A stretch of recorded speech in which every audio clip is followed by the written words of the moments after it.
Let's keep going here. We've put in some numbers into our assets and our net worth, and we found out that our net worth is negative at the moment. There's a couple of things here that we want to think about. One is we put our amortization table in for our student loan. We got rid of the credit card balance as a decision we want to do. So our savings went down a little bit because we paid it off. Savings at 1% and so on. When we did that, we were allowed to keep our 401k at 2,400 a year, and it's going to grow. We're going to keep depositing 2,400 a year, but the 2,400 a year is going to grow. It's not going to sit there at 2,400 static, right? So we have to adjust for that. We put the 1% in for savings, but we didn't put anything else in here. So checking is going to be basically zero. So I'm going to say checking is going to pay us zero. So whatever we leave in checking is not going to have a return. Currently, it's at 1% for savings. And that's where the market is in 2016. In the future, it'll probably be higher, but I'm going to leave it at 1% because I don't think our savings account in a traditional bank is where you're going to really save money and retire from anyway. Collectibles, on the other hand, collectibles tend to move up with at least inflation. We have salaries going up at 4%, inflation generally at 3%. I'm going to suggest that collectibles are going to move up at least 5%. So I'm going to put in 0.05 and turn that into a percent. 401k, we're going to take historical averages, and the market is about 9.2 to 9.6%, depending on who you believe. I'm going to cut that down a little bit for the market. I'm going to say that we can make maybe 0.08 or 8% returns and put that in as a reasonable long-term average for stock investing. On top of that, I'm going to put a house in here because it's one of our goals.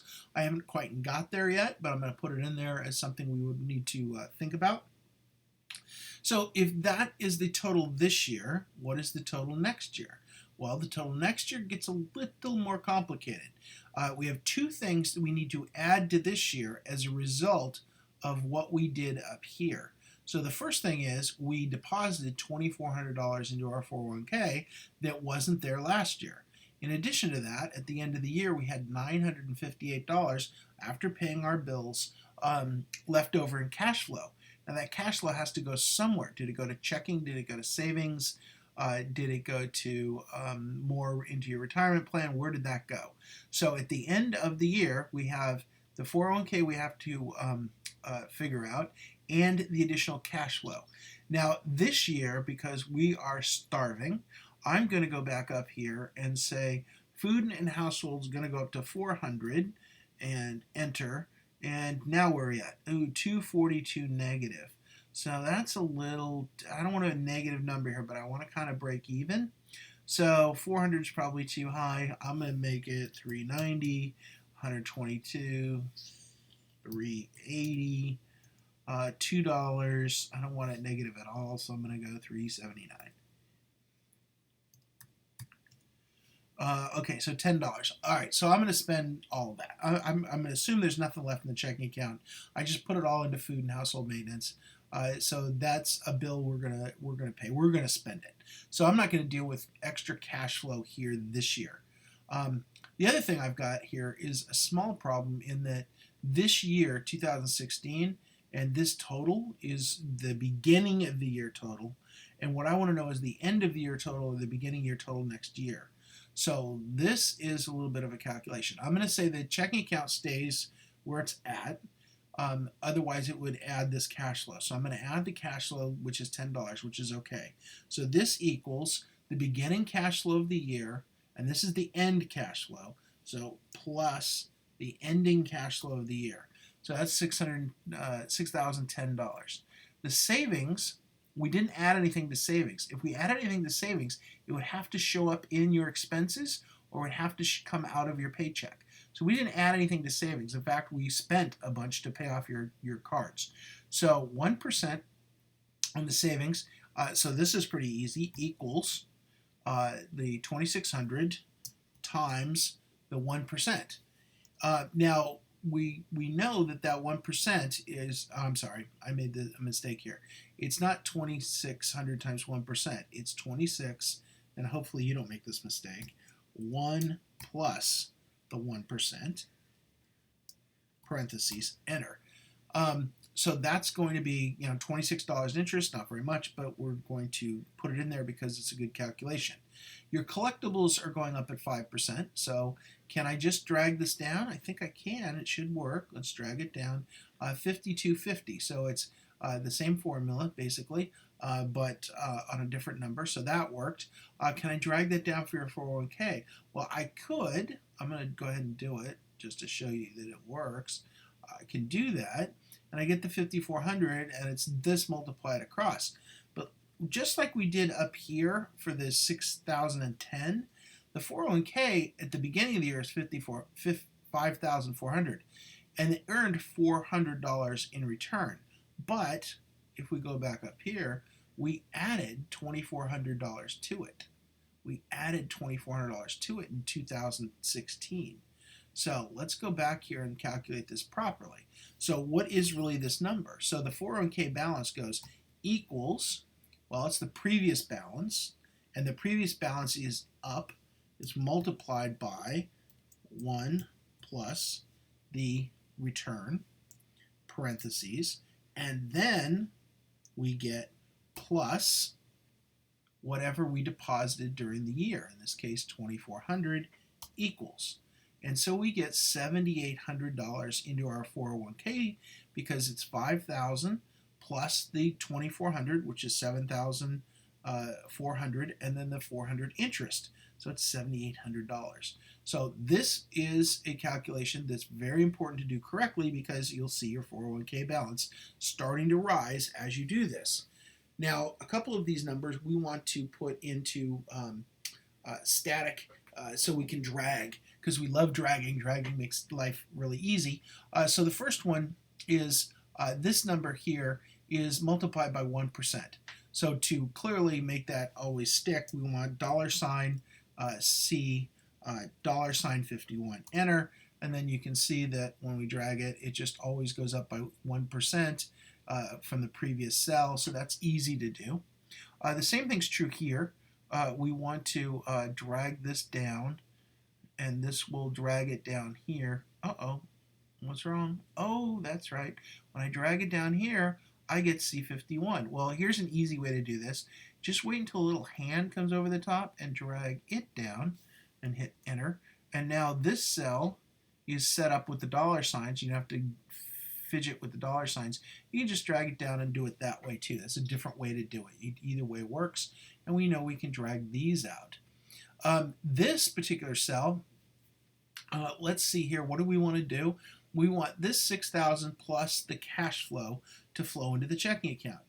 Okay, so that makes sense. So we've got that this year. What if we just drag it over? What would happen? Oh, 6508. So what's that including? It's including our cash flow from the next year plus the cash flow we had.